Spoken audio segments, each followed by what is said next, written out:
Welcome. It is the Ski Bum Podcast, episode number 345, and it is your pals, Mario and Brian. Mario, it's been a hot minute, man. How are you? It's been a while. It's been a few weeks, and it feels like a lot longer than it has been. That's for sure. It does feel like a lot longer. We've lived a few lives in the last couple of weeks. And deaths. And deaths. Yeah, I was giving you some details about this. My last week, but yeah, you had a wonderful trip to St. Moritz. Yes, and Switzerland. We are very excited to hear about this trip, which is going to be the main topic today. Like I was telling you last podcast, like these days, after the kids go down to sleep, I just put on videos of trains driving through snowy Switzerland for hours. And I just try to put myself into a happy place, and just the word Switzerland to a skier is just such a beautiful Zen word. So it is. I can't wait to hear more details about it. I will say on a personal note, so I took a day and went up to Wyndham, which I hadn't been to Wyndham in probably 10 years. Nice. Maybe 13, 14 years. I went night skiing there a million years ago. That was it. That was my only experience there. I got to say, for the distance that I have to travel to get to it, it opened up my eyes a bit to some stuff. Oh, wow. And it was a weird day because it was a day I didn't know I was going to go on that Wednesday. And Monday, I worked out legs really hard. I did a pretty serious workout.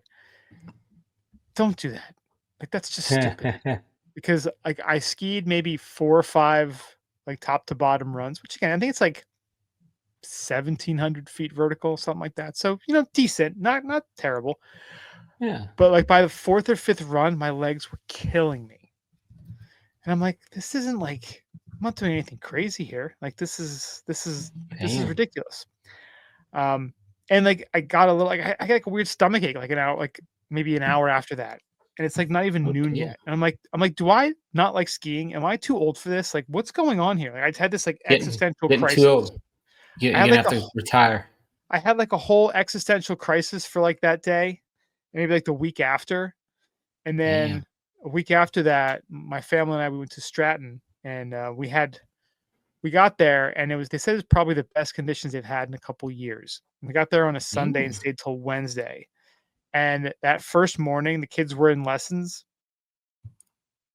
I said to my wife, every single chairlift ride up, this is my favorite thing in the world to do. I love this so much. And again, it was it's just, you put yourself in a different place, in the right situation, and you're it's just completely different. So, just a little stupid side note. And I've been going through some existential stupidity lately, and I don't know.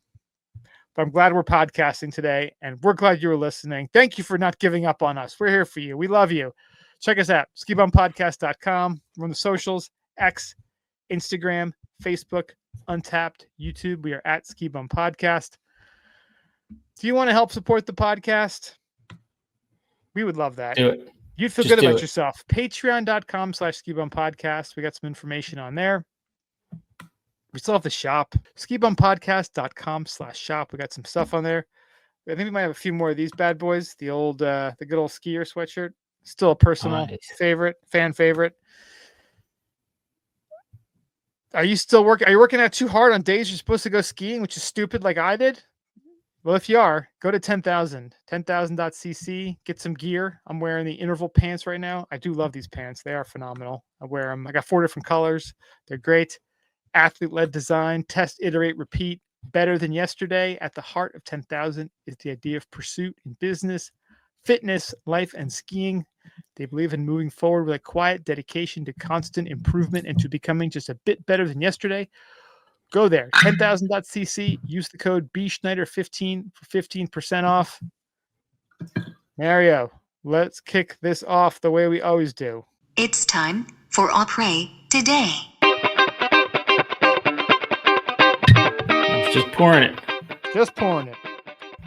And there's something about So when you go away, like on a trip away from America, there's some things that you realize aren't readily available and you miss them a lot. One of which is what I'm having today, and that is good old bourbon. Good And old I'm having bourbon. a little angel's Oh, envy today nice. because it's been a while. The good We were stuff. in Switzerland. They did have Four Roses, which was like a bar secret because they did have some whiskeys, no bourbons. They had whiskeys that were all on, like you had to pay extra for them. We were at all inclusive. And I asked them, I was like, do you have any bourbon, like American bourbon? Like, yeah, we have something. And they ran the back. And I was like, Four Roses. I'm like, that's Buffalo Trace. Like Yeah, that's right in the wheelhouse. that's no joke. So Yeah. they had that. I was like, so Melly and I, we kept ordering bourbons all freaking week. And I was like, this is great. Nobody was ordering there because they're ordering freaking stupid foo cocktails and beers and whatever. And it's like, they have Four Roses there. I was like, hit the spot. So was that part of the all inclusive or not? You said That was the it loophole. was. Oh, the So loophole. I was drinking a bottle of that a night with my wife. Crazy. We But know about Angel's your Envy. affinity for bourbon, that's for sure. Yeah, so I'm having a little Angel's Envy, and this is full on old school neat. No That's freaking not a that's my go-to bourbon. That's my favorite, I think. yeah, and there's not a Cuba ice to be found. It's in the freezer if you want ice. There No you go. ice, no water, nothing. Look at that. You know, I Mm. think we talked about it recently. We talked about Blanton's recently, didn't we? Did you have that? Yeah, I had Blanton's in the past. It went up in price like crazy. Dude, it's like $80 a bottle now. Yeah, and now Why- they have like the special Blantons that go. I don't know. It's like a collector of Blantons if you get them all. Yeah, on the way back from Stratton, we stopped at my mother-in-law's house. And after the drive down, she's like, "Oh, you want a drink?" I'm like, "Sure. What do you have?" She's like, "I have Blanton's." I'm like, "Yes, I'll have some Blanton's for sure." And I forgot, like, yeah. again, I haven't had it in probably 8 years or so. I forgot how good it was. And then I Oh wow. immediately went to go look and buy a bottle, and it was like $80 now. I'm like, damn. Wow. Everything. Goddamn inflation. Blanton's crazy. taking it with you. Angel's Envy Well, still, I mean, it's still hanging out in the mid 40s in some spots, which is not bad. Yeah, Thanks it's for a your good buck. bourbon. Yeah. It's a good one. It's no Macallan. What is it? 1926 or whatever it is. The 80-year one that was it $2,400 for an ounce or something? Yeah, the Or was it 81-year-old 24,000? 20. Well, Wasn't it yeah, I think $24,000 an ounce? 24,000. It's listed at $200,000 a bottle. Oh Most wait, people that was can't the afford a 81. house. They have a different one, the Macallan 1926 Fine and Rare. I think this one they did a thing on recently, and it is $2 million. $2 million. Macallan, I mean, how good could it 1926. possibly be? Hey, You know, like I at just what want to point? try it. At what point are you kind of like telling yourself that it's really good? You're like, dude, this is so amazing. It's like, because It if it costs wasn't, this much, you right? feel like an idiot, right? Yeah, it costs this much. Look at the price of real diamonds nowadays. They're plummeting because everybody's using the lab Lab created one. diamonds, baby. That's the way to go. Same thing. People are like, "Oh, I love it because it's so expensive." Really? Or do you just want like some nice bling? Just put that shit on there and nobody I cares. love it because black children died mining this for me. A little blood diamond. Yeah, I want a blood diamond. It came with the picture of the kid who mined it. That's I'm dead just now. special. I'm just special, and I want people to die for me to look beautiful and blingy. Yeah. Well, look at the fur, right? I killed this many. Somebody, not even I killed it. Like, I'm fine if you wear a fur and you're like, I shot every one of these motherfuckers here and made this jacket. That's real. That's keeping it real. But you're like, no, somebody that I don't know in some other country raised and killed these animals and put them together in a thing. It's like, yeah, it's no big deal. Dude, Like you want to wear wolves on you. Whenever I see a fur coat now, all I think about is Silky Johnson. This coat is made from your mama's pubic hair. It's like the Jerry Seinfeld where he's wearing the fur jacket. Yeah. Look at the fancy boy. Look at him. Did you see? Did you watch the Four Nations hockey Yeah. Oh yeah. with PK Subban having that fur coat during the U.S. Canada game? And they were saying fur coat's gonna come back. Fur coats. Everything comes back, baby. Everything comes back.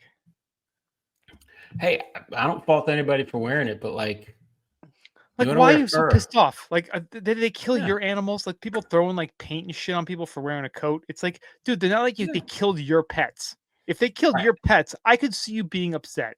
It's like, why do you care so much what everybody else does? And then they get pissed off and they have a leather handbag. Oh, so that's fine because I ate cow yesterday, but like because I didn't eat the mink, like I'm not supposed to wear it. Somebody ate that fucking mink. I guarantee it. I don't know. It's in somebody's hot dogs, probably that mink. I want to have like a wolf jacket, just wolves that you got to kill yourself. Just fucking wolves. Now You that's what stitch I'm them talking together. about. Yes, That's keeping it real. that's keeping it very real. It's like some Game of Thrones stuff right there. That's the right. You wall. got to leave the head like across your thing. Like, oh, Coming to America was the best. Remember he had that The lion thing, yeah, with the freaking lion like head that would like was the class. I'm like, that was fucking awesome. that sends a message. Goddamn, Coming to America. That's the best. Fashion. They had fashion. Zamunda had fashion. I said joy, big joy, Still one of the best movies ever. joy. That and Trading Places. Those Two best two. movies. Oh, so good. I tried watching the SNL 50th anniversary because Yeah. Eddie Murphy was on there. I was like, God damn, Eddie's on there. I watched like 15 minutes of it, and then I was like, I just can't watch this. It's horrible.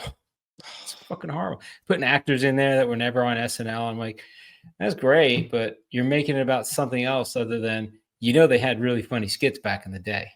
Yeah, they used to be funny. They used to not be so worried about being offensive, and just the goal was comedy.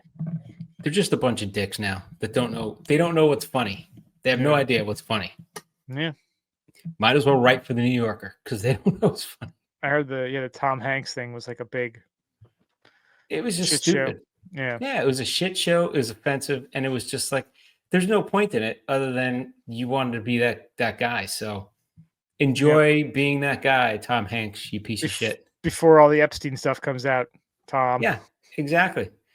We'll see your itinerary while you were on Fuck Island. Bunch of goddamn bastards. See, I come back to America, I get instant rage. It's not easy to avoid the rage. Well, speaking to coming back to America, my après. Now we are doing this on a Monday, so I'm trying to keep things a little light. And you know what? I'm not gonna lie. I love me some sparkling water. Nice. And guess who just recently joined sparkling water game again? The good folks of Perrier. And you probably can't even see it now because of my friggin' green screen, which the green letters on my Perrier are like making me all see-through here. So I see it. So I went to the store. Perrier, right? Maison Perrier. So I went to the store, and I'm not gonna lie. When I buy seltzer, I'm usually looking for what's the most on sale. And surprisingly, the Maison Perrier was like $1 off an 8-pack. So I decided to pick it up. Now, one thing I kind of break my wife's balls over, or ovaries, or whatever you break on a woman. Lady balls. Lady balls. Because it's figurative, so it's just lady balls. Breaking her labia, So I always joke because she's just, you know how women are sometimes. They say things and you laugh, you're like, you're ridiculous. But they're just being themselves, which is great and beautiful. And I always joke with her because she always says how the higher end seltzers, the bubbles are smaller. It's like they're like they're like more luxurious. They're delicate. And like the Pellegrino versus like a LaCroix. Like the LaCroix is like, they're good, but it's like bigger bubbles. The difference too is LaCroix, you get any damn flavor you want. Yeah. You got flavors. Got my beans and cornbread seltzer here. That's right. Yeah. Hey, you're making that in Perrier. Now Perrier, like these are like microscopic little bubbles, almost like little sparkles in your mouth versus like Pop Rocks. Did you get the plain or the flavored? Because they have some flavored ones out there. They have a lime. They all have is No. lime and plain. I got a box of each because, like I said, Oh, they on got sale. like a line with berry and other shit in there just to compete on a higher end because they're finer bubbles than like the ghetto ahas that I get or Polar. the polar Ahas are good. The bubblies, those are the good. bubbly. That's what the bubbly, the buble. Bubblies are good. What's the other one? The Polar is probably the most ghetto one. They said that one has the most like heavy metals in it.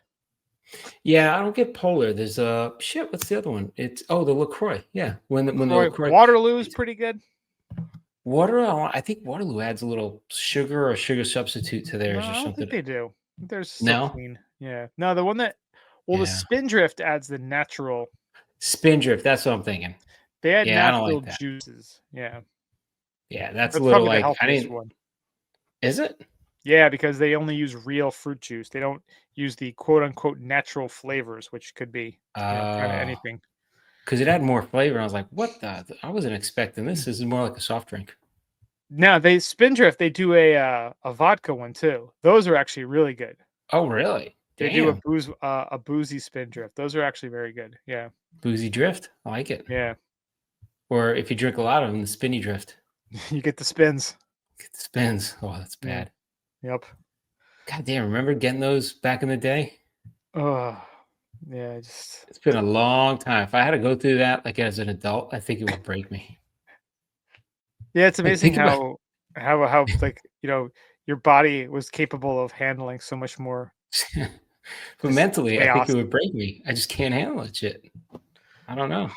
I remember like as a kid getting like it wasn't even like I don't even know what it was. It wasn't drinking. It was just like being sick and having like almost like the world is like pulsing at your head. And you're like, Ugh. what the hell is happening? And when is it going to stop? It's like you want one of those days, you take like 5 gummies and you ride that shit out. Yeah, you're gonna see the devil tonight, bitch. It's gonna be a long ass ride, but you're gonna come out on the other side. I don't know. I took a gummy this weekend, and it was I just took another one today because I think I'm getting used to it. But There you go. I'm trying to clean out. So we're gonna have a little fumigation here because they're gonna tent the buildings. Fumigate. So like every 5 years, I guess we're gonna have to do it because they did some reconstruction with regular wood, not pressure treated. So that was a dumbass thing. There's a lawsuit on that. But anyway, we got to get tented. I'm like, that's not bad. It makes sure it kills all the vermin anyway. But I'm like, I got to go through anything that's open and kind of perishable because they really don't want you to have food stuff around, or I got to take it somewhere. So I'm either going to have to take it to my mom's, or I just like eat it or consume it at home. So I'm like going through my weed vault that I have, and I'm trying to get through everything. Plus I have like my renewal for my my medical coming up tomorrow, and then I'll be able to buy more. But I'm like, I'm not going to buy more right away. I'm going to wait till this fumigation happens. But I'm like, I told Melanie, I'm like, I got a lot of weed to go through. So I cracked open a package of gummies, and I'm like, all right, let's eat them all. So I had one this weekend, and I was just like, I think I had mimosas and then the gummy, which is a 1-to-1. So it's not too bad, but it kind of all hit me at once. And I was like, ooh, I think I need a nap now. It was pretty good. There you go. Feeling good. Looking good, Billy Ray. Feeling good, Lewis. But yeah, I couldn't imagine having the spins. No, Like not interested. That was rare as it was, but there's no way. Not interested. Yeah. So Mason Perrier.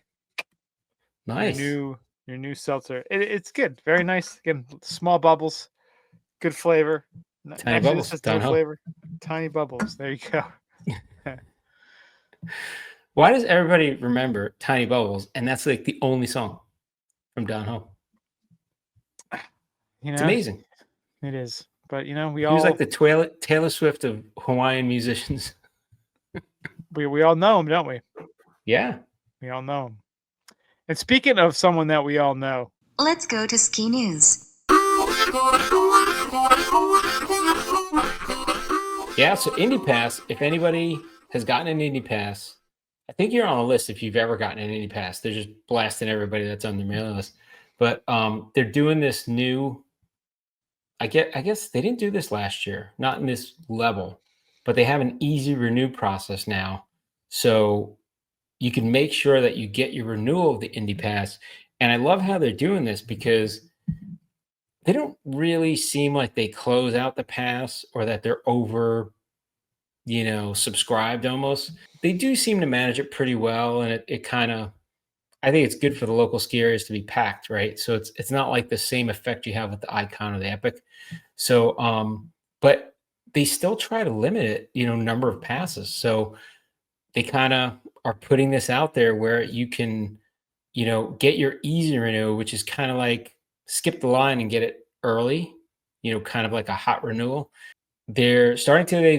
They're going to simplify the process by launching the Easy Renew, and it's going to give Indy Pass holders the opportunity to secure your pass before inventory is offered to the general public. So I guess they'll probably use that number that renews or signs up to renew to kind of decide how many more passes they can release. So it's going to be significant cost savings. So if you're returning, they're saying an adult base is $299 before March 1st. And then after that increases to $349. So that's $50, right? So it'll be $349 when spots are available to the public. So you just go in and you sign up, and it's kind of cool. And they're saying they're doing a 250 resort guarantee for next season. And they're saying if they don't hit 250 resorts, anyone who's already purchased a pass can request a refund by December 10th. So damn, they're planning to announce resorts. Like that's pretty bold. They're just like, yep, you can get your money back if we don't have 250 resorts. So, so how many do they have this year? Do we know that? Do we know that? Let's see who they have currently. They have 230 plus. 230 plus, yeah. So they got 20 more to go. So less than 10%. They gotta increase. That's crazy. They're saying 250. So 2 days at each. Like you couldn't do them in a year. Like that's pretty awesome. Yeah, 230 plus. So, and they've really expanded. Like they have Canada, they have, Europe. They got Japan. Like they're all over the place. Japan. They got a good footprint in Japan too. Yeah. Yeah, it's cool. So they have their little pricing chart here. So as you said, $299 for the base if you renew before March 1st. And then for the general public, if you haven't had one, because this also allows users who've had it but maybe didn't renew in the last couple of years, you can still get that discounted rate, which is pretty awesome. So if you've lapsed or, for whatever reason didn't get one the last year or two, you can still get it, which is cool. So $299, then general public $369 on it for March 1st. The add-on, which is really nice if you got a season pass somewhere else, $229. Kids $169, kids add-on $129, adult Indy Plus Pass $419, adult Indy Plus Pass add-on $319, kids Indy Plus Pass $229, kids Indy Plus Pass add-on $179. So pretty good deals available. All right, dude, I'm looking at the Europe destinations. Now, I might have to create a new place on my bucket list for this. So Indy Pass has a resort in Glencoe, Scotland. They sure do. They also have one in Spain, Baccaria, Spain, and then they have Turkey. So Heiskark Irises. They also have Austria, Innsbruck. Yeah, but those are, Everybody goes there. They have Czechia. That's what I'm looking at. I'm like, if I could do Czechia, Scotland, Spain, and Turkey in 1 year, that would be a dream vacation right there. I think you'd be the only person ever to hit all those places. Oh, it'd be like you could capture the Indy Pass Europe Cup. Like you own that Europe route, man. 2 days. Well, yeah, 2, 4, 6. you could stretch that over 10, 2 for 6, 8 with Czechia. Indie So Euro that's trash. 4. So that's 8 days. Throw some days of relaxation and travel in there. Stretch it out to 2 weeks. That's easy. Yeah. Easily done. Not easily achieved with work and stuff. Dude, it's crazy how much stuff they have in Japan. Like, they have a lot of Japan's stuff over crazy. Yeah. there. And they have a do lot that of guide stuff. thing. They have that guide service where you can book and they'll guide you around, take you on a tour. That is so cool. I Yeah, wonder if they're Indie still Pass. doing that. Indie Pass is no joke, man. Like, they've really got some cool stuff going on there now. Holy crap. How many? I didn't realize they had that many. I thought they had like 5 or 6 in Japan. They got 1, 2, It's like 3, 20. 4. Yeah, there's about 20. Holy shit. Wow. I think 18. You go in Japan, you get the Indie Pass, is what I'm saying. You're doing all right. Yeah, So so I always forget how close South Korea and Japan actually are to each other. yeah. My geography's horrible. I just always forget that. And now, isn't there, like, I swear I saw something or read something, or watched a movie. There's apparently some island between South Korea and Japan that's supposed to get like insane snow. It's supposed to be like an Really? awesome ski destination. Well, Maybe I let's made it see. up. Maybe like I had a dream. I don't know. I could have sworn there was something. Is Something it in the east. Fukuoka? I have no idea. What's the name of the island? Holy shit. Yeah, what kind of could be there is a little island off of the south Because there's a couple in the East Sea, west. the Sea of Japan there. If I don't know anyone what the has, island is. if anyone knows what I'm talking about or can confirm, please hit us up, skibumpodcast@gmail.com. I swear there's supposed to be a crazy mountain somewhere between Korea and Japan. Was it Juidu?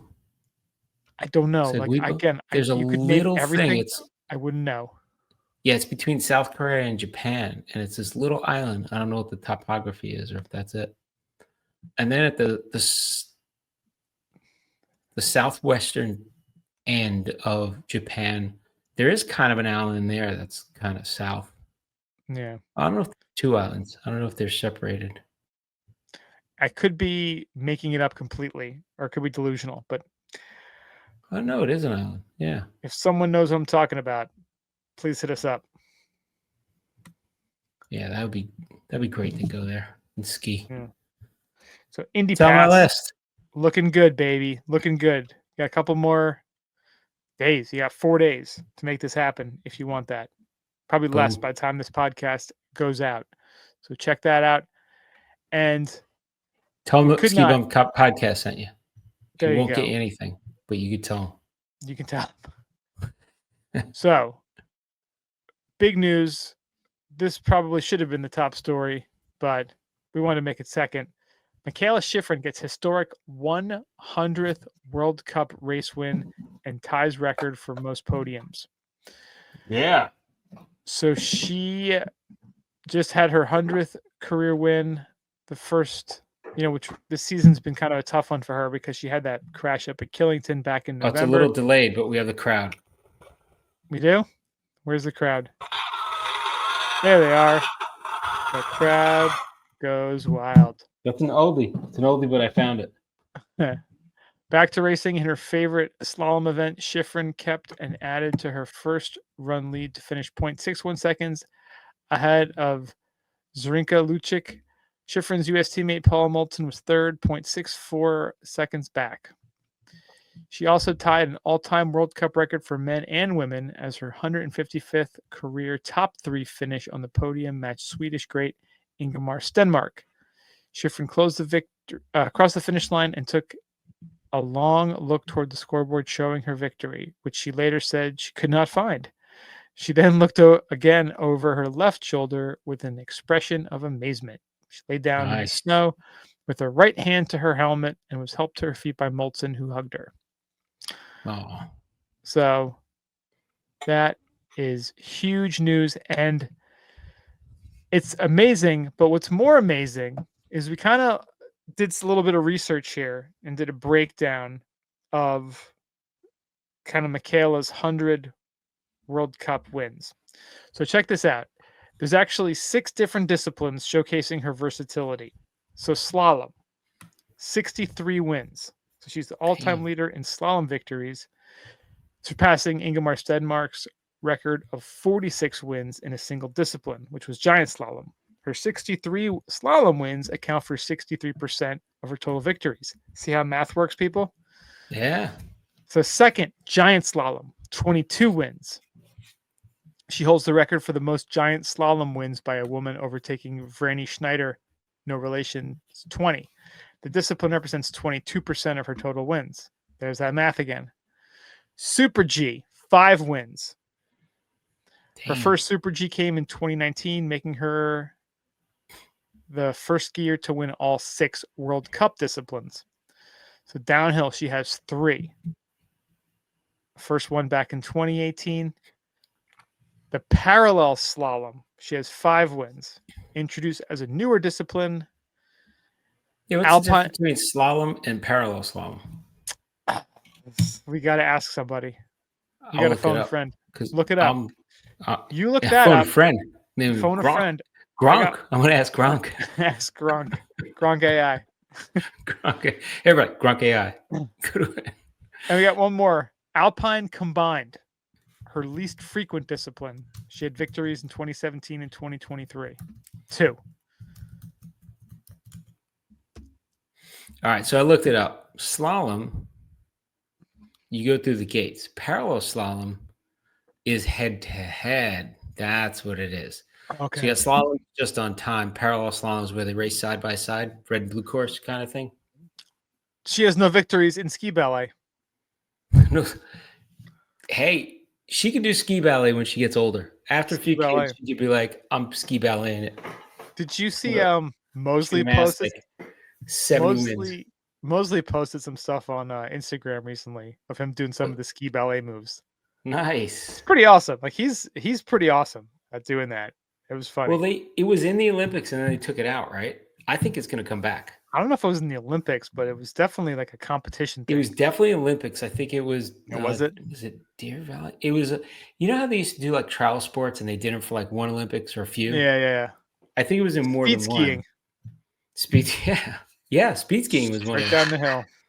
Think about like if you just had any sport, just like Guinness Book of World Records level of like, we're going to consider that a sport, and that's part of the Olympics. Like you win a gold medal in like standing still for like the longest time, like some stupid shit. Yeah, why haven't they combined like the hammer toss or like the hammer throw and like figure skating? Yeah, or hammer throw and hammer time. You got to wear the pants. You got to Hammer do little dancing. Hammer throw time. That's right, hammer throw time, dude. That I tell you what, I remember doing a track in high school, and you know the shot putters would be fucking around in the gym, and you go there and you throw the shot, but you're like, wow, it's really heavy. It's like 16 pounds, right? So kind of fast forward, and they were showing videos because they don't show a lot of that stuff anymore. Actually, they don't show the Olympics on a lot of channels anymore, which is weird. It used to be on every channel, right? Now, they showed like pictures of people doing like the discus and the shot put, and I was just like, holy crap, they throw that shit far. Like, it's no joke. Times they are changing. I don't know if I have a greater respect for it, but like even Michaela Schifrin, all the stuff that she wins, you know, I was thinking about it the other day because I heard this story. You know, they wrote something about her 100 win, and I was like, at this point, could you say Michaela Schifrin is on the podium, if not number one, as the best American athlete?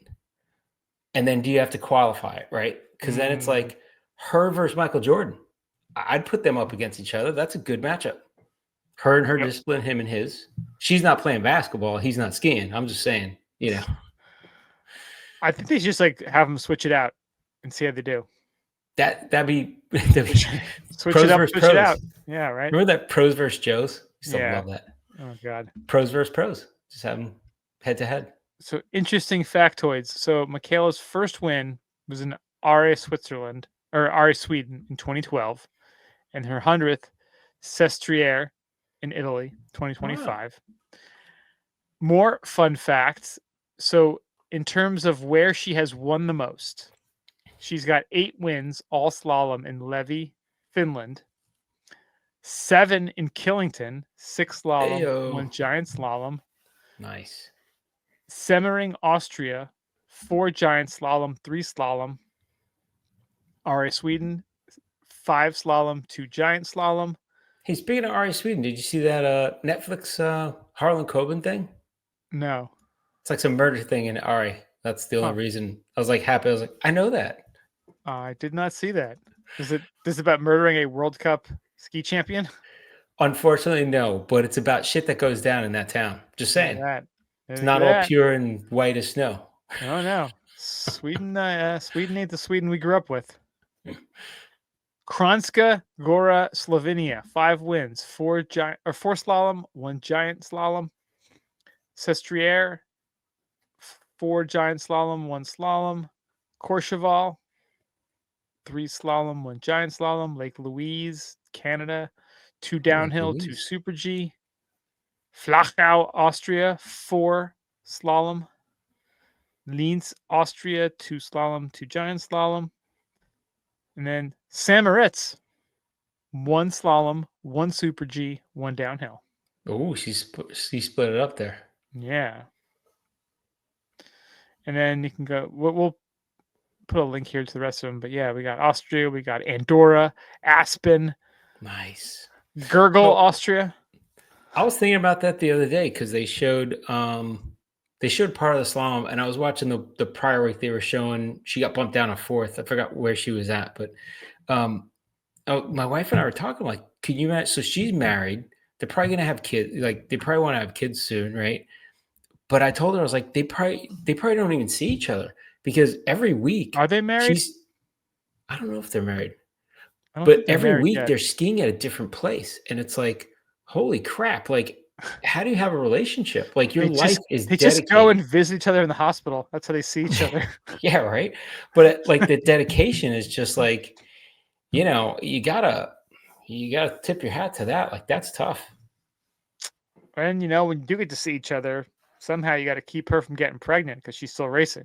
That's what I'm saying. That's what I'm saying. He's thinking she races faster when Well, then again, if she's pregnant and she wins a World Cup, that baby won a World Cup as well. The baby gets credit, yeah. Baby gets credit. Like you weren't even out of the womb, and you got like 3 World Cup wins. Yep. So if they win any reindeer, which she has like a whole pack of reindeer on her personal farm, right? Yep. Because this is what I love about Europe. So skiing and bike racing, they give shit away like, hey, you won reindeer or you won cows. Like it's fucking awesome. So you're the mayor for the week of the city. Right. And they're like no, great. what week are you coming? Because you have to do some shit. You got to do some work. Gotta balance the budget here, man. Come on. We're saving the budget for the new person that comes in. There's a garbage worker strike. You got to take care of this. That's right. You come in real work. You're like, fuck, I thought it was a figurehead. No. Everybody else left it to this week. But like, I love that. Like, so if she wins it, right, and she's pregnant, baby gets half of that. Baby gets half a deer. Yep. Reindeer. Love it. That's awesome shit. Yeah. Mayor for a week. No, you got to do real work. Real work. So this is a cool list because it has it broken down by all the locations, all the different countries. So 23 wins in Austria, 10 in the US, 10 in Italy, 1 in Norway, 1 in Slovakia, 1 in Germany, 1 in Czech Republic, 2 in Andorra. Tons of other cool information. We will post this in the show notes. You can check it out at skibumpodcast.com. Now, that's the end of the ski news. Finally, we haven't podcasted in a couple weeks. And Mario just got back from St. Moritz, Switzerland. And I cannot wait to hear about his journey, about what you did, where you went, where you skied, what you ate, what you drank. your travel story. I have heard part of the travel story. So I'll be nice Mario, to everybody.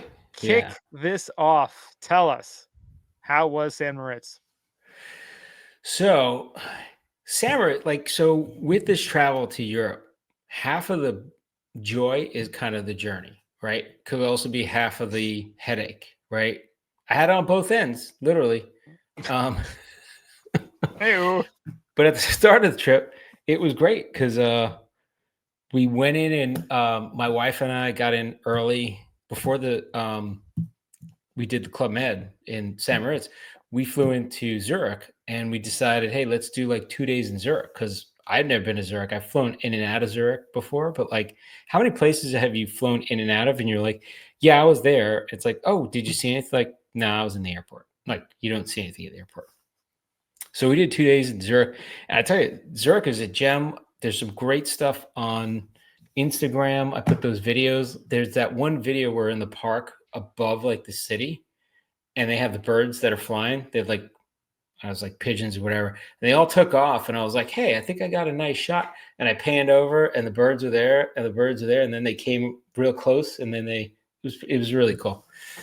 I think we got almost 1,000 views on it. It was, wow. I don't know. It was all right for us. Maybe we should start like a bird watching podcast instead. People love those fucking birds. People European birds.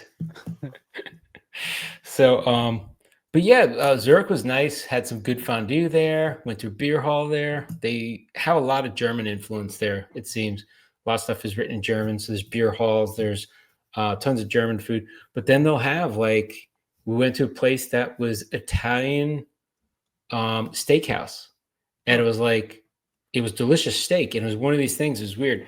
Their deal was they bring it to you on a hot slate. And the slate is so hot, the steak is still cooking. So they actually tell you cook it to whatever you want, your temperature, and then you just start eating it. And I'm like, hey, that's not a bad idea. So they brought these things. They were like nuclear hot. Probably couldn't do it in the US, but they're just like, yeah, here you go. It's on if you touch it, you're going to burn your hand off, but go right ahead. Just do your own little cooking there. So it's kind of good. That was pretty cool. Our friends John and Jackie joined us. That was fun. But yeah, Zurich's a really pretty city. Great river that runs through it, and you're like right near the lake. Very walkable. We did not go to the lint factory, which was a little disappointing, but it actually gets sold out. So if you're going there, you got to book reservations to see the chocolate factory. Yeah, it's kind of wild. But there's another company that's all over Switzerland too, Lederach. And you remember when we were in Zermatt, we saw they were right next to our hotel and they had you just sit there in the window and watch them make the chocolate. Yeah. That shit is great. Like my son got some from a relative for Christmas and he's not eating chocolate because he's in training. So I ate every bit of that fucking chocolate sample pack and it's delicious. Nice. So then we went there and we went to one of those places. But yeah, the Lindt Chocolate Factory, I think they're saying that's the place to go. I was like, damn, couldn't go. Yeah, it sells out every day. So apparently. Sells out. So there's that. So Zurich was good. And then so my wife and I had a separate day in Zurich by ourselves, which was nice. The plan originally was to go to a spa. Now, in Switzerland all around, and you know this from Zermatt, spaing is a whole different level in Europe. Like it is, you don't go for a massage for an hour and leave. You stay there for like 6 hours. Like that's what you do. You may even fall asleep in one of the heated chairs. Exactly. And that's what they have sleep rooms. You just hang out all day, So I actually did have plans in Zurich to go to a big spa for the day, but we got in the first day and we just kind of slept. It was one of those things where yeah, I don't want to go anywhere. I welcome sleep. I don't have to work. I'm going to sleep. So we did that instead. Then we walked around town, went to a beer hall and stuff. Beer hall is pretty good. But yeah, and then the next day, our friends came in. We, did a whole bunch of stuff, and then we got on the train the day, to go to the Club Med, to go to St. Moritz. So we did Zurich to St. Moritz. It was we did a first class train, of course, because we're Americans, and we're like that. We'll say shit like that. But we did first class, which was good because you could book first class in a quiet car. So everybody like shuts the hell up. It's not like the US where somebody's on the phone like, but this is very important. Like, no, it says it's a quiet car. Get the fuck out. Like they will kick people out. So we're in a nice quiet car, and you could bring booze on. Like there's none of this like pretentious bullshit. The only funny part is, so my wife and I, we went to a winery when we were in Zurich, and they had like Zurich wine, local wine. We're like, yeah, let's try that. Let's try that. So we bought 2 bottles. So I'm like, great, we'll take them on the train with us. Well, I had a bag, and like in the bag, like the checked bag almost, like the corkscrew was in there, and I never thought to take it out. So we get on the train, and we have food, we got snacks, and we have because we just brought them. We're like, we'll bring them on, and then they had a bar car there, which we got to drink later. But 3.5 hours, little high speed train, 1 switch, but we're on there, and I told my wife, I'm like, shit, I forgot the thing. I'm like, I think I got this. So I pushed the cork all the way in the bottle, and then so we were drinking it. Well, then I realized, oh no, yeah. Then I realized we forgot cups. Oh, so boy. we're sitting there like hobos drinking out of the bottle. Just and I'm swigging like, back and forth. Just swigging back and forth. So I posted on Instagram, and I was like, it's just, rookie move, didn't bring the glasses, whatever, on the train in Switzerland, love European travel, whatever. And Kimmy, who we know, the artist, right? Yeah. She posts, I did that with my family, and everybody was looking at me like I had a problem. And I'm like, you see, you get on the train, you don't think about it. So 4 straws. So you got 4 exactly. straws. Just 4 straws. It's just, you're drinking right out. You not even a brown bag. You're just drinking. Yeah. So how'd that train ride? It must have been like, was it awesome? The views? Oh, the views were amazing. So you're going, and it's funny. They have like the Polar Express train, which starts in, it goes through Zurich. It doesn't, I forgot where it starts, but it goes through all the glaciers. It literally goes on the main track and then goes these off ways, and they have trains that go like through glaciers, and you see like 4 or 5 glaciers over like a week. Like it's a sleep car kind of thing, and it's supposed to be pretty freaking awesome. The route that we took, they actually put that Polar Express on for a little leg of it. So I guess what they do is when the trains come in, they grab some carts, and people are still on it, or they get off and get back on, but they'll attach them to another car, and then they go another leg, and then they'll disconnect them or whatever, right? So, but the leg that you go from Zurich to this town called Chur, Chur, Mm-hmm. I guess that the Polar Express travels along that. So it's very picturesque and beautiful. And the only difference in the cars is the Polar Express has like the floor to ceiling glass, but these had like waist to ceiling glass. And it's like, yeah, I see everything like I'm running out here. Like you see everything clear as day. It was pretty cool. That is really beautiful cool. Countryside. And you could tell as you're getting into, you're going through the foothills, then you see like the snow, you're getting closer to like because trains it's not a cog train, so it can't go up a certain grade over, 3% or whatever. So Mhm. everything's a nice smooth route, but you'll go through a more scenic route to get to where you have to go, because you can't go up a higher grade. Right. And there are a ton of you going through mountains, going through a tunnel, then another tunnel. It's like they just go right through the mountain. Train system there is pretty impressive, I gotta say. Yeah, they've got it locked down there. There's no friggin' Amtrak issues, like things getting stuck in tunnels all the time like we have here. Oh yeah. And even like when they do city to city, like sometimes the parking is like similar to what we have, but people will drive there and it's just efficient route, some express or whatever. But anyway, so train ride is freaking awesome. Not a problem.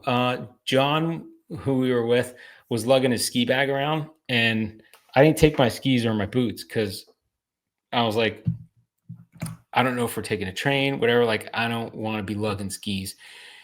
And it's usually not a problem, but I tell you, once in a while, you get in a cab or something. It's like, yeah, we don't have room for that. Like, it's a problem, you know. So, yeah. But anyway, on the trains, you bring your own shit on. You find a spot for it. So it was all cool. So we did the train and right into Samoritz, and that was pretty cool because you're right. Samoritz isn't a big town. Like you're in Samoritz, right from Zurich. So it's pretty cool. You can go from Zurich or you can go from Geneva. So there's like a triangle I saw. Like it's Geneva, Samoritz, and Milan. Zurich that go Oh, like that triangle runs like I think they have trains leaving every 10 minutes, 10 or 15 jeez. minutes. So you just get there. Like people do that almost as a commute, like for the day, but it's like a 3.5 hour train ride. I think for the most part, it's almost equidistant, like 3 to 3.5. It's very close. So that route runs all the time. And then there's feeders that go to Milan, and then feeders go to Paris. So there's a route you do Paris. I think Paris to Zurich is pretty easy, and we did that. We did Paris to Geneva last year, and that was I think it was like 4.5 hours, but that was like a quick ride too, and that was right out of Charles de Gaulle, like right near there. So the train system there in Europe is just amazing. So anyway, so we avoided. So the trade off was if you go from Zurich to Samoritz to the resort, if you book a like a bus or a cab or whatever, it still takes you 3.5 hours. So we did the train, and the train was probably, I think, even first class for half the way was like $80 each versus Wow. I think they said like $1,200 to get from on a van. It's like, yeah. So you got to do that with a bunch of people. But anyway, we got to Samoritz on that Sunday, and Club Med. I was there before with Harry, our buddy Harry. I think if you go back 4 or 5 years, I think we might have had Harry on the program at that time. I'm not sure if we did. It's possible, but I'm not. It's possible, but yeah, we might not have. I think we had him on before. Yeah, I'm not sure. I don't think he made it. But yeah, it was the same resort that I went to with Harry. They did a little freshening up, but it was basically the same design. They didn't tear it down and rebuild it. So it was kind of cool that I had been there. Like I'd seen what it was, and I'd skied the main mountain. So there's two main mountains, Corvac and Corviglia. So Corviglia is the one that so we were in Samoritz Sud, which I think is South Samoritz. South, yeah. So it's a southern part of Samoritz. Now, if you look at Lake Samoritz, which is the giant lake that's there, it's almost like on a map, from far away, it looks almost like a river, but it's like one of these really wide rivers, basically between the mountain range. So, and it feeds a whole bunch of towns. So the towns that are off it are they're almost like outcrop, like hills off of the mountains. So the mountains are all around this lake, and then you have these like hills where the entire like cities are built on. It's very hilly. Yeah. But there's like Samoritz, and then you go up a little bit, and there's another town there. Down a little bit, down the lake, there's another town there, and there are these little towns on either side of the lake. And I tell you, it looks like a baller ass place in the summer from pictures that I've seen, like absolutely gorgeous. But in the winter, it's freaking awesome as well, because that lake freezes, and dude, literally they do everything on the lake. It's like, oh, you want to drive a car on the lake, ride a horse on the lake. You want to walk? Yeah, just walk across the lake. They got it staked out. You just walk across the lake. Just go for a hike for the day. Everybody's in good shape because they're like, no, everybody's walking. You have to be, right? The elevation and getting around. Yeah, and there's no mass transit in town like it is. You're walking or you're driving, and if you're driving, good luck finding a place to park, or even having a place to park at home that's not snowed in. Like it's covered parking. Like you see that things are built different. And it's a really nice town. I got to say, it's one of these towns. It's the unlikeness is it could be like a small Western town, right? Like, it's some shops in a downtown. But San Moritz is like that town, except replace the regular general store and shops with Prada and Breitling and Movado, Yeah. like all these crazy like Gucci, all the high-end high-end. shops. Mm-hmm. Oh, it's crazy. Anything they have a store there. And it's one of these places that like we were there when it had just snowed about 20 inches the week before. So it was kind of, I think people didn't really bring their fancy cars, but the regular parade is every hot supercar, they'll drive it in the winter, especially if it's all-wheel drive. They'll be Yeah. like, yeah, I got a Koenigsegg 1.1 because it's all-wheel drive. And they just, and they'll drive it. They don't care. So we went to, so the Ritziness of San Moritz is like in all the high-end shops and everything. So they had that before every city had like a Gucci and all that stuff, right? Prada. Like before they had that, there's only like 4 or 5 cities that had it, right? Like New York was one of them, but like San Moritz, for some reason, it had everything. And it's like, what the hell was going on with San Moritz? But like, I guess it was founded back in 18 something, and it had been frequented by people traveling for years. And so San Moritz is even on the map because they have these natural hot springs in the mountains. So you're in the mountains and they have natural hot springs back in the 17 or 1800s. Think about that. No running water, but you got a hot spring, which is like a nice hot bath. Like, so Beautiful. It got put on the map, and they have like named hot springs that come out. I guess they track, where their sources are or whatever. So that's kind of like how it got started as like wellness, and then it became wellness and spas, and then wellness, spas, and rich people hanging out with all their freaking toys. So skiing's big, and in the summer there's a lot of climbing. They do hang gliding, they do paragliding. Like it's a real big gliding thing. They have a little airport for like all the Lear jets that come in and out. G5s, like, okay, there's another one coming in and out. We didn't see a lot that week, but the ones that we saw a few jets going, and it was like, that's a really nice jet. That's the way to do it, right? It's like, yeah, they're not fucking around. Yeah. So they have this place down in San Moritz. It's called Badrut's Palace. Badhrut, I think, or Bhadrut Palace.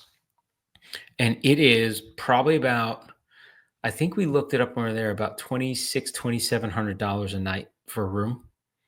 You gotta have some coin, and that's 2,700 in Swiss francs, which when we were there, it wasn't bad. It was like $1.2 to the franc. But when I was there way back, it was like 1.4. So it's way worse than the euro. Jeez.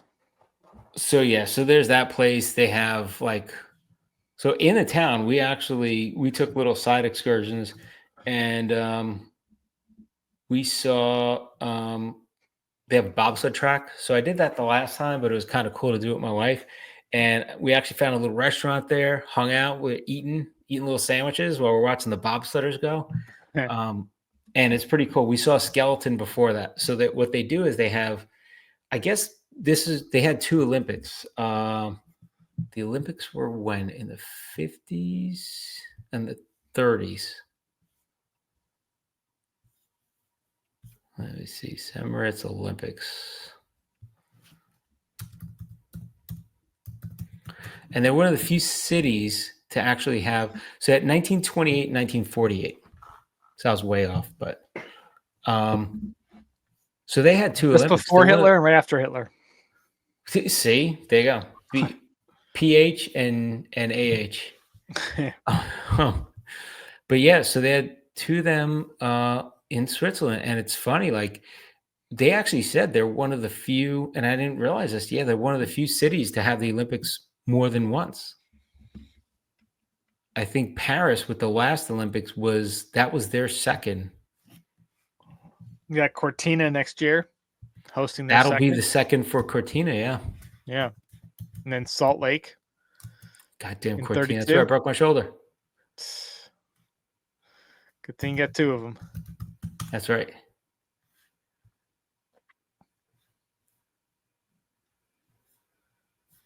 Oh, one of those Olympics. Yeah, so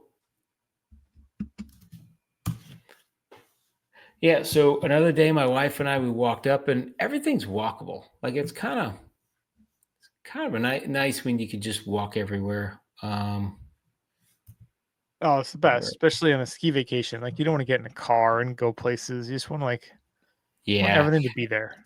And we would keep it reasonable. We're like, let's leave the resort and go walk there. And if we decide we want to take a cab back, we'll do that. And in the city, there's cab stands everywhere. So you just grab a cab. You don't even have to call an Uber.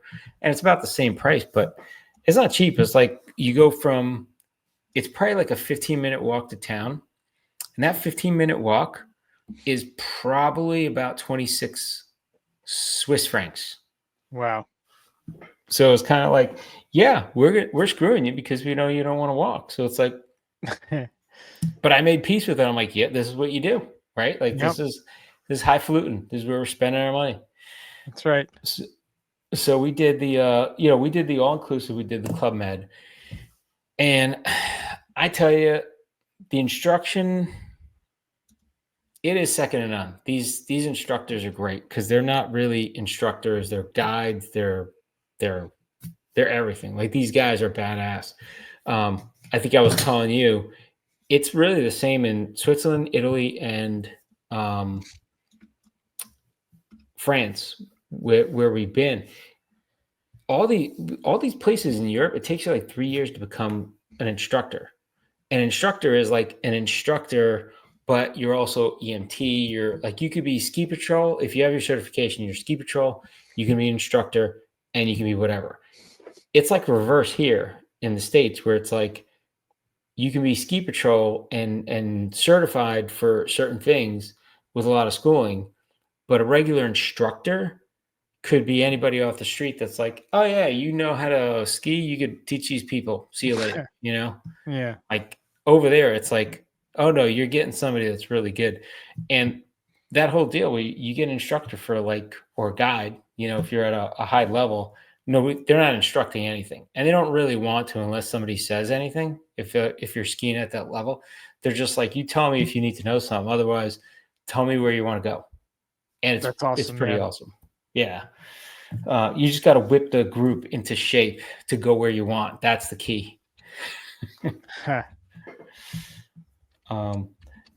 So that was good. My wife had her instruction. She had a group. She was comfortable. She loved it. And I had my group, which we did a lot of cool stuff. So 2 mountains that we skied, Corviglia, which is right near the resort, probably about a 10, 15-minute walk to the tram, or they ran buses, but it wasn't ski in, ski out. It wasn't really far at all. In ski boots, you just put them in walk mode, right? Or just tough it out. It wasn't crazy. And that is the tram for Corviglia, and that takes you right up the mountain, and boom, you're right there skiing. Pretty decent terrain. There were some parts of that mountain that at the lower levels where it gets very congested, right? And of all places where you have a lot of the intermediate and runs coming in together, like that's not a fun time for people. Not a lot of, like in St. Moritz, there wasn't a lot of greens. It was basically blues, reds, and some blacks. Not a lot of black either. It was a lot of red and good amount of blues. So in Europe, the red is between blue and green, blue and Blue and black, right? Yeah. Yeah. So reds are really good. They're like a double blue, I guess, or a mild green, black. I don't know.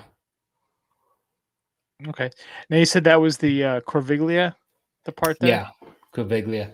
So then the other resort we skied was we had to get on a bus from the resort, which is great because they take you, everything's all covered or whatever. They just basically guide you on there. So the other one was Korvac, Okay. and from the resort you had to drive. It's probably like a 20-minute drive. You go kind of past the one resort and you go to another one, and they drop you off there. And the cool part of that is you're on. So when you do Corviglia, you go over the lake, I think, or around the lake, and you're skiing on the north-facing mountains around the lake, or the north side of the lake. When you're skiing Korvac, you're skiing the southern part of the lake. But what happens there is the way the resort is structured, you might start over here and it's a 20-minute ride from the resort, but then you go all the way across the lake, and where you end up, you're only like 3 blocks away from where the hotel is. Oh wow. And you're skiing on the other side of the lake, or like the kind of the half moon side of the lake, which is kind of cool. You're like a whole other face, and it's different. Korvac was really good. I think the terrain was better at Korvac. Okay. That's higher elevation there too, right? Yeah, a little bit higher. I mean, everything was. I think we topped out at 8,000 or 9,000 feet. I think some place said 10,000, but for the most part, I think the town's at like 6, like right around 6,000 feet. So, which isn't bad. That's just like right around under a mile. But yeah, you're pretty high up there, and then you go up to. I think most of the time you're skiing at about 7,000 or 8,000 feet, and then it does go up. So, but Korvac was pretty cool. Korvac was a little bit different shape mountain. It was more blues than reds, but there was opportunity to like really do some carving and just speed like on some parts, because it wasn't as steep. So you're just like you could just bomb these runs. Okay. So that was kind of cool. And then with our group, we were just bombing. So we did the group. It went in this place. It went 1 through 6. 6, they were actually doing backcountry, which nice. I think was pretty good. But I did not do that because I was like, I'm on vacation. I don't really want to hike about 3 hours a day, like 2 to 3 hours a day. I was like, yeah, I don't really want to hike. I just want to ski. And one day they took probably like a whole half day just doing training with the packs. So what they did there is, if you sign up for that level, they give you the packs. You don't have to rent them, right? It's all included. But they had the packs there. The only problem is they only had a limited number of packs. So unless you brought your stuff, you couldn't really jump on. They were like, we only have allocated. If they had, they had a lot of people that are allocated for the group, so they didn't have extra packs. So they're like, well, if you brought your own equipment, your beacon and your shovel and your probe, we'll let you go with us. Otherwise, you're ass out. So Yeah. it was pretty interesting. Like, I would imagine if you were planning to do that from the onset, you would have traveled with your stuff, right? Right. Like you're going to be more comfortable with your stuff anyway. But yeah, so I thought about that for a hot minute. I was like, nope. So I went with level 5. And our buddy John, he went with me too. So that was pretty good. I mean, we just basically, the only reason we even asked for instructions at some point was some of the other people were grumbling and they didn't want to say anything. We're like, hey, why don't you give us some tips on how we're skiing? Because that's magical when you get that. So it's kind of like you ski down and then they critique you like how your form is. Like, are you using your poles? Are you using, too much hips? Are you not pointing downhill? Like, so it's really cool to get that instruction. And what I've learned over the years of doing like the Club Med with the instructors is they all teach in their own way. So it's funny. Like I've had instructors say, keep your feet apart because they're looking at more slalom and your poles should be out more, right? Like if you're racing. Mhm. But this guy here, he was Swiss, but he's from Italy. He's saying, keep your skis together, like I always try to do. Like, so it's just funny. Like, it's just total opposites. But he was also talking about deeper powder conditions versus more groomed, right? Like, so it's kind of like you gotta listen and pick out stuff. But it's good to learn all the different techniques. I think, Yeah. you know, because they really like carving. And I tell you what, if you have carving skis, holy crap, it is like you are just playing on the mountain all day. But you Yeah. gotta have good groom conditions, So Speaking depends of that, what what you get. kind of skis did you have? So I had Rossignol skis, and the skis were good. I believe they were carving skis, but they weren't as carvy as I've had. Because I tell you what, carving skis usually is just like whoop, whoop, whoop. They're kind of automatic, and they're a lot of fun, especially if you're on a lot of groom trails. I think these were more of an all mountain, but still in the carvy range. Mhm. So, but they were Rossies, and they were okay. I didn't have a problem with the skis. I had a problem with the boots. The boots, great support. They were Rossies also, good and stiff. The only problem is my stupid foot doesn't fit great in those because I got that stupid high arch and the big ankle bone that come out. Mm. So there was some rubbing and it was discomfort. So So I you wasn't really. rented boots there. I rented boots. So if you guys have been fans for long enough, Brian and I, we got Surefoot when we were up in Canada. It was a great deal. We But got we got sure-footed. we Surefooted. So we got custom boots made. And those things were great for me for like, I gotta say 10 years. I think the liner inside broke down, and that's why I'm getting the rubbing. But I think it's time for new boots. So, and you just got new boots. So I'm a Just little got new jealous. boots. Yeah. Yeah. But Yeah. I remember the last time renting boots on a European trip, and I'm like, never again. yeah. See, like last year, we went to a different club, the Club Med in Italy, and the equipment was much better. They had Solomon boots that were freaking, I wore them 6 days. We skied 6 days. And on the fifth day, I started getting some ankle rubbing. Other than that, it was freaking awesome. They were great. But yeah, this time, not great. And that unfortunately is one of the big problems with renting is that you don't know what you're going to get at these places. Right. You know? Now, I did sign up for the best, the Prestige, which is their higher level. And I did get their higher level. Here's the rub. This is why it keeps you coming back. So what you do is if you're renting, you put in all your stuff before you get there, and then you get there and you open up your ski locker and your shit's there waiting for you, Look at that. ready to go. So that is kind of a nice little, hey, so you're saying I don't even have to check it. I could go the day I want to start skiing and open that damn locker. It better be in there or they didn't do their job. Lap of luxury. It is kind of is lap of, we didn't have the Deer Valley, where they actually put it on your foot like as you go out for the day, but maybe next trip. I don't know. Next trip. Yeah. So now I'm looking at the map of Corvach. What is that bottom area? It's like a no skier zone. Oh, What is I don't. that? There's like one trail that goes through it, but there's like a massive area just north of the lake. So what I found out is, so I wanted to go jump in the trees. So I Yeah. say something to the guide. So I start talking to him. He's like, no, you can't. It's funny. So we're in Switzerland. He's got a deep Italian accent, but he's speaking like German to people. It's just fucked up. Like it's crazy. But he was a really cool guy. But I was asking, I was like, so why can't we go in the trees? Like that would be great to do that. And he's like, no, he's like, I'd love to go in the trees, but we can't go. He's like, what happens is it's all private. So the trees are privately owned.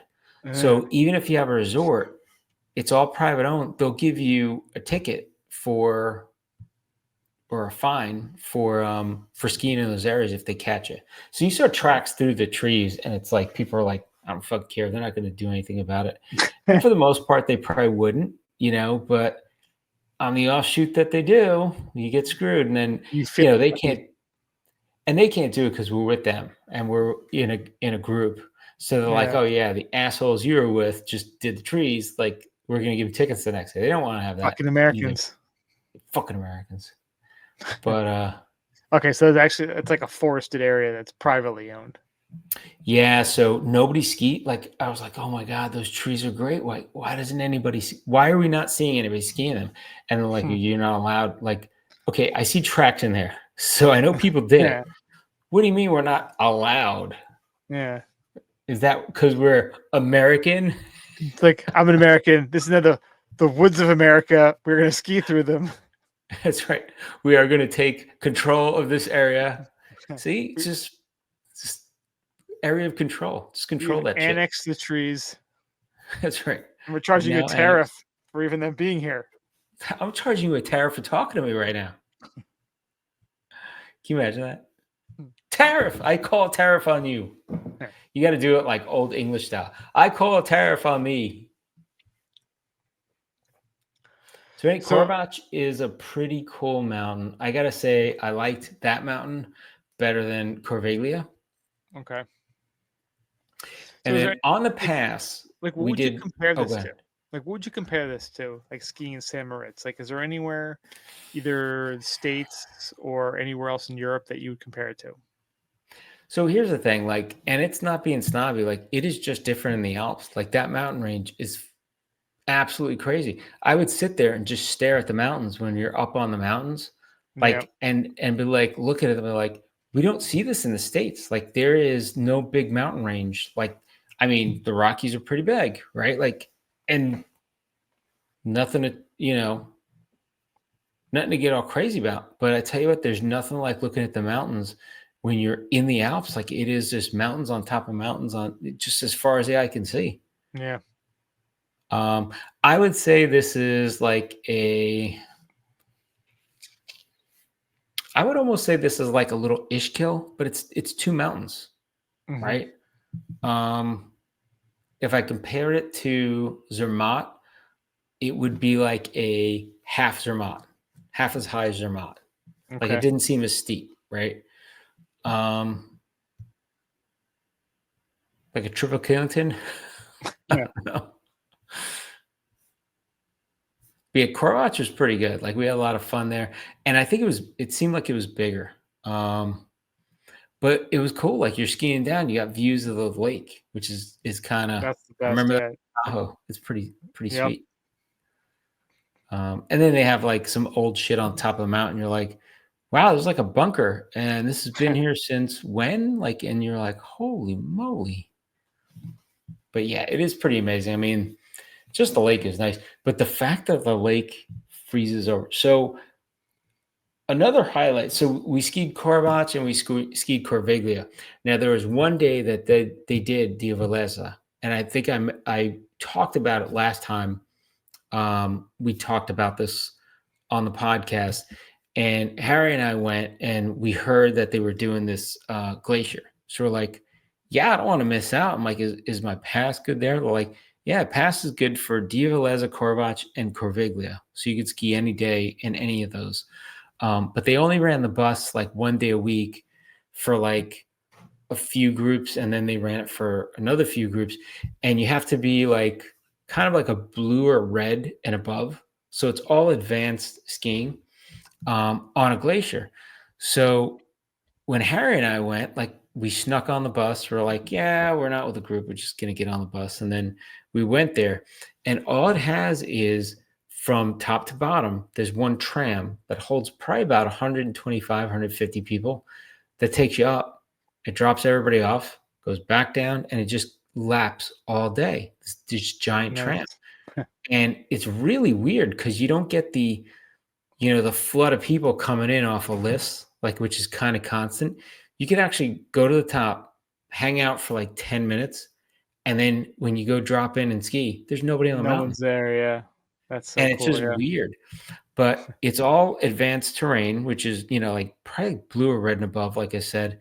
And there's only like there's really like two main paths down the mountain. Like it's not vast, not like wide. So you go down and it's kind of like, all right, cool. And then you start racing stuff and like there's good terrain, but you do get tired of it after a while, like because it's kind of lapping the same really good, really long run. I mean, it's probably like 20 minutes to get down. Like Oh, wow. it's not short. So when I say lapping it, I'm like, you probably get in a day, maybe 5 laps, 6 laps if you're lucky, right? Because to get up and to get down, like you go up pretty quick. But they have, so that I went with Harry. Now on this trip, they were doing it on Wednesday, and I was gonna go out, but then like everybody that I was with kind of started crapping out one at a time, like, "Oh, I'm tired. I can't. It'd be nice to hang out today. Like we're gonna go into town." I'm like, "All right." And I thought about going, but I'm like, I did it before, and I know what they usually do is like an 8:30 to 1:30 day, so they end early anyway. It's like half day skiing. I was like, so we went into town that day. So I was like, all right, so I missed it. If I don't miss it, I'll miss the whole thing. You can't get half of There it, you go.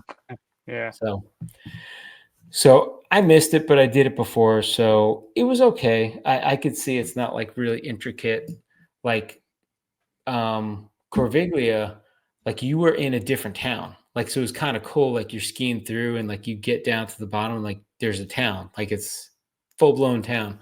So it was kind of cool. Like that was a little bit different. Remind me a little bit of Italy when you're in the Dolomites, because like you go from resort to resort. This was a little bit like you're in Corviglia and they have like little towns in there that you can kind of go into. So that was fun. But we did that for a bunch of days. And then the last day, so we did connect with the press for the event. And I had my credentials all ready to go to something called the White Turf. Mhm. Now, if you're planning a ski vacation, there is 1 month where they run I believe it's the World Championships of Polo. They run them on the ice in St. Moritz at the beginning of January. I think it goes almost through the end. Huh. Then there's like 2 weeks off, and then they start what they call the White Turf. So the White Turf is horse racing in the snow. So we connected with them for press credentials, and we got there on. So what they do is they do Saturday is more of a family race. It's not really, there's no betting. It's not like the thoroughbreds running. It's a lot of kids stuff. Like they do skijorning with Oh, where yeah, the yeah. kids Pull get the person dragged. on the Yeah. horse. Yeah, the horse pulling. So Yep. they do kids skijorning. They do a whole bunch of stuff and then on Sundays is the adult race. It is gambling. It is thoroughbreds. They run a mile. I think it's a 1.25 mile track or a 1.5 mile track on the ice. So when I say on the ice, like this is pretty big lake. It's not as wide as like, these big lakes like Lake Tahoe or something. It's like a skinny lake, but it is a lake and it freezes over so hard that they actually race the Horse horses races. on the lake, right? And you're talking stands and people and VIP tents and horses all over. And then they have groomers out there. They got snow groomers on the ice. So they go out there, and when it Believe in that snows, ice. when it snows really hard, people walk across the ice. So what they do is they kind of groom the ice on these paths so that it's not as thick. And then they mark it off so that people walk across.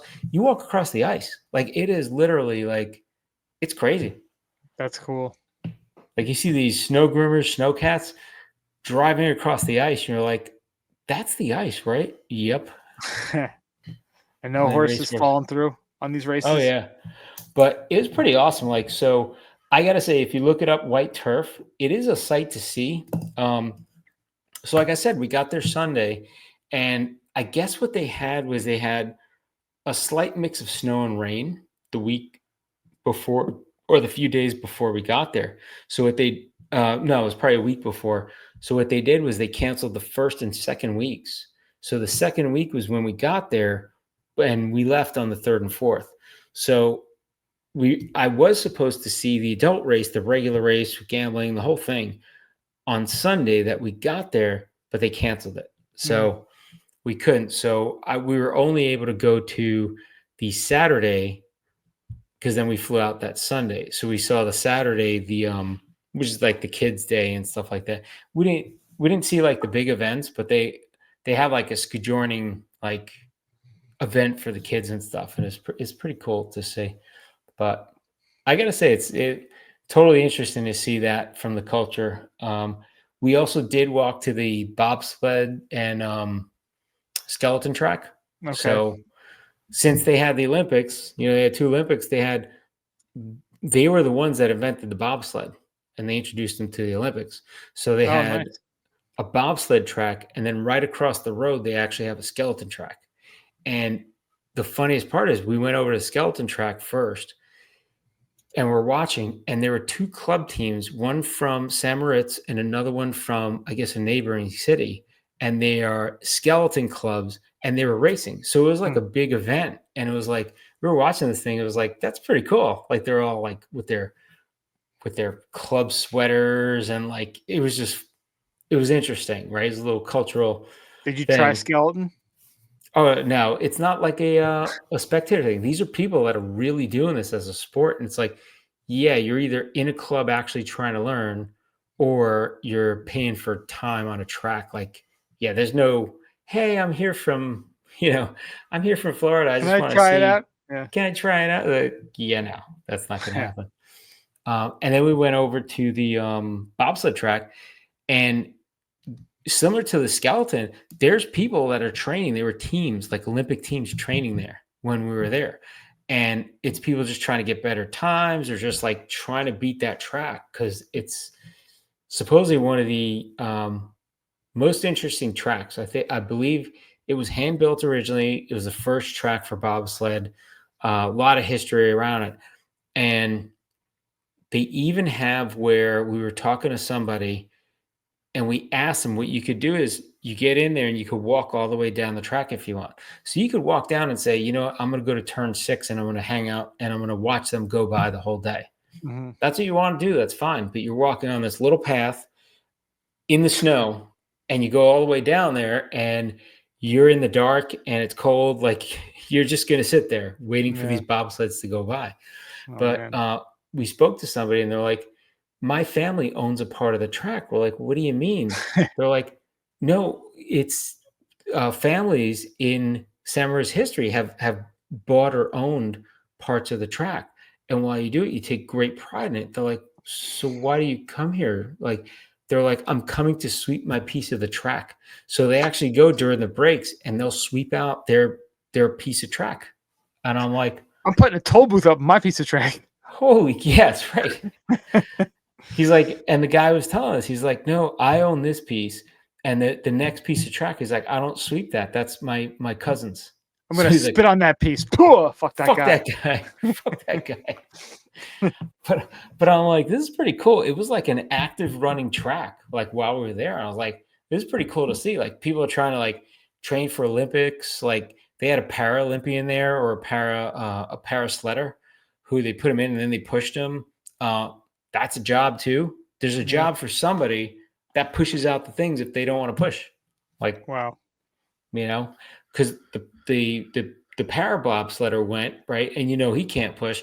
But there was another dude, I guess he was part of another club, and he went in there and he's like, he asked the guy to push him, and the guy pushed him out. But I guess he's just looking to practice his steering or whatever. Yeah, weird stuff, man.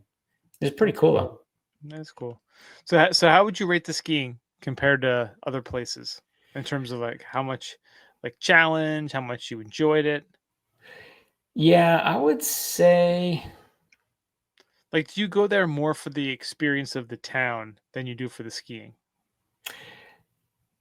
So this is definitely go for the experience. Like, what we did, Club Med, is probably the cheapest way you could go there, to be honest with you, because staying in San Moritz, I think I told you Bad Roots Palace was like $2,700 a night, right? There was another one that was right near that. That was probably about $1,800 a night. And it's like, wow. Like, and those are like everything in town was pretty expensive, like on your own. So that was good. Very quiet, not a lot of nightlife. There's a lot of restaurants, fancy restaurants, and just a lot of private events. Like it's very chic and interesting town, right? But it's one of those, like, even if you have money, you're gonna show up there and be like, you still gotta make a network, even locally, of like people that have money that are gonna invite you, because they're like, yeah, it might not be where you kind of jump in there and say, like Vegas, I got money, and you get everything handed to you. You know what I mean? Like they're like, you got money? They're like, yeah, we do too. Yeah, I feel like accepted almost and know where to go. Yeah. So that was interesting. Top places, this would probably be, I gotta say it might squeak into the top 10. And the whole thing with it is the ambiance and then the skiing. The skiing was not bad. We had sunny ass days, and they pride themselves. Apparently they supposedly have a lot of sunny ski days, which is great. Yeah, the whole Alp region, that's kind of what they're known for. Yeah, like sunny skiing. Yeah. But San Moritz is known for like their hot springs and stuff. So even in the summer, it's like baller wellness and spa shit that's going on there. They got a good vibe for that. So I'm going to say it's probably, it could squeak in the top 10. If we're talking just skiing, I would say it's still at the bottom of the top 10. It's no, like, I don't know. Skiing No Jackson Hole. No Jackson Hole, right? Like, I tell you what, I love American skiing for the skiing. It's just the towns kind of hit or miss, right? Depends what you get. But it wasn't as nice as, so I wouldn't say not as nice, but you don't get like that cozy local feel like you get in like a Zermatt or an Ischgl, right? Now Ischgl is a little commercialized, but you still get that homey feel of what it's like. Zermatt, little gem, right? But still has big scale. This was kind of, I would say, a little colder and more elitist, right? Yeah. So I had nothing against it, and it was very nice. They got some baller ass places, but I tell you, for a ski vacation, what we did is nice because you get a good view of it all. Another thing we did, which I didn't realize would be so cool, is, so my wife, the day before we did this, actually, I think it was the day before the last day, she went on a hike. So she took a half day. She skied half day and then took a half day off. Went with a friend of ours that went with us as well. And they went off and they went on this hike. So I was like, oh, they're going to go for like a 10-minute, 15-minute hike to see some cool shit and then come back. They went on a 5-mile hike. And I was like, that's pretty cool. So they went all around the lake. So we recreated that on the Saturday before we left. And it was cool. There was like, my wife stopped and she's like, oh, look, there's this little place. And they have like seed in a little cabinet. You feed the birds and they come on your hand and stuff like that. A lot of like cross-country skiers, horses, just people doing shit out in the wilderness. So my wife and Jackie, who's the other part of the other couple that went with us, they were out doing the walk with a guide. So they had it was like a little organized tour. So they went with the guide. They're walking around the lake, and every once in a while, you see it looks like stair rails going into the lake, and then like an area that has been chopped open. So what they do for the town is, because they're so health oriented, those are plunge areas. So what you do is you go in there, you plunge, you get out, you go walk back home, and you're good. Boom. So my wife was walking around, and there was this dude fucking going buck naked. He don't care. He's an old guy. Puts his robe on the side. Boom, he's in the water. Nice. And they're like, what the hell is this guy doing? Like, does he need help? Like, they're going to rush over and He's help committing him. suicide. Help. Is he trying to kill himself? And he's like, so he proceeds to get out of the water, take a slow roll on his towel, and then talk to them about like the benefits. And he spoke good English. They said he was German or something. I don't know. He said, and they're like, he must have lived here, and everything was like had to be multi-million-dollar houses right on the lake, and he must have come from one of those houses. So he was telling them, she said that he comes out every day and he comes once a day and he does 6 plunges under the water, and then he towels off, goes back home, and he's good. And his immune system, he doesn't get sick, anything. Right. Nice. And that's like the Wim Hof shit, right? The Wim Hof, it's like that whole, so you kind of do that. It's supposed to be good for like your circulation and stuff. So they walked around the lake and they saw this guy, and he had his own axe. He's like, oh, I've been gone for a few days. And he's like, he chopped his way through the ice to make the hole go in. It's like, holy crap. So this guy's doing that. So they walk around the lake, and, like an hour later, they get around the other side of the lake, and they see this lady that's just getting out of another plunge area. And it's like, holy shit, does everybody jump in the water here? Yes, they do. It's crazy. Wow. Yeah. And literally it was sunny.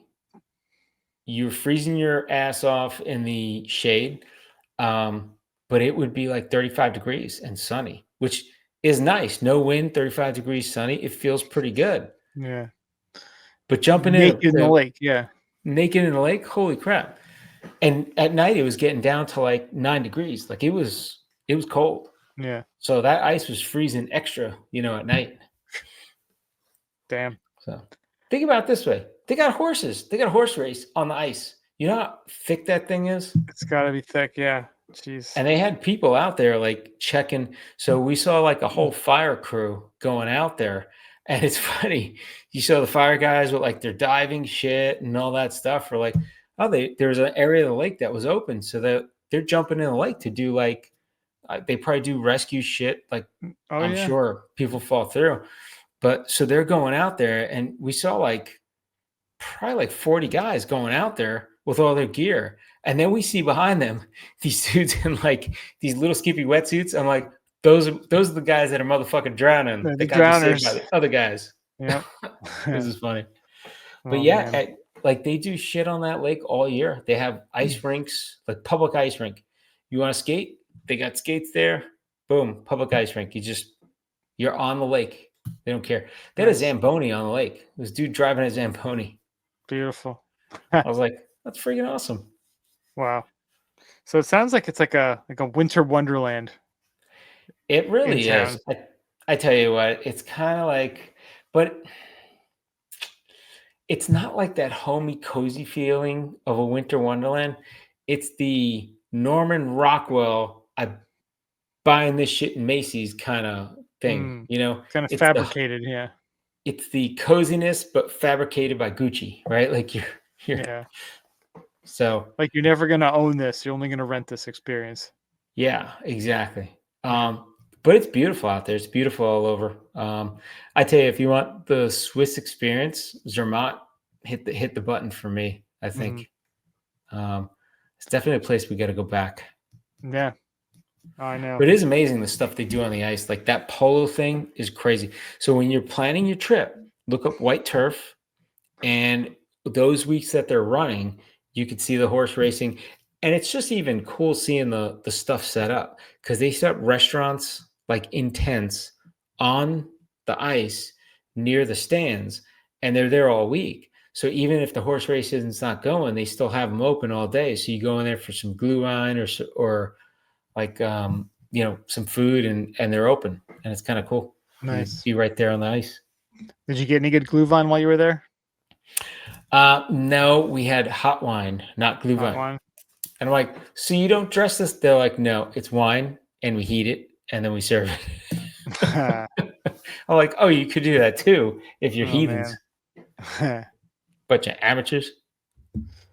All right. Well, it sounds like it was a pretty good trip. So you go for the skiing, but you stay for the rest of the winter experience that you get there.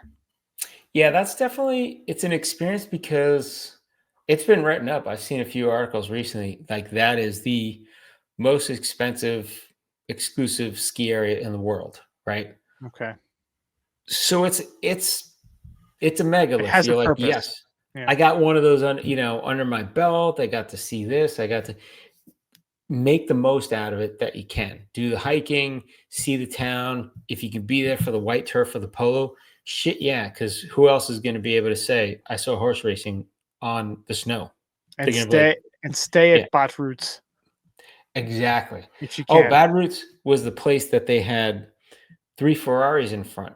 And Nice. I was talking to somebody, and they're like, "Oh, those are the hotel cars." And then another day they had 2 rolls, and I'm like, "These fuckers just grabbed really great cars and like, yep, we're gonna pick you up from the airport. You need to go around town shopping. Let's take the Ferrari.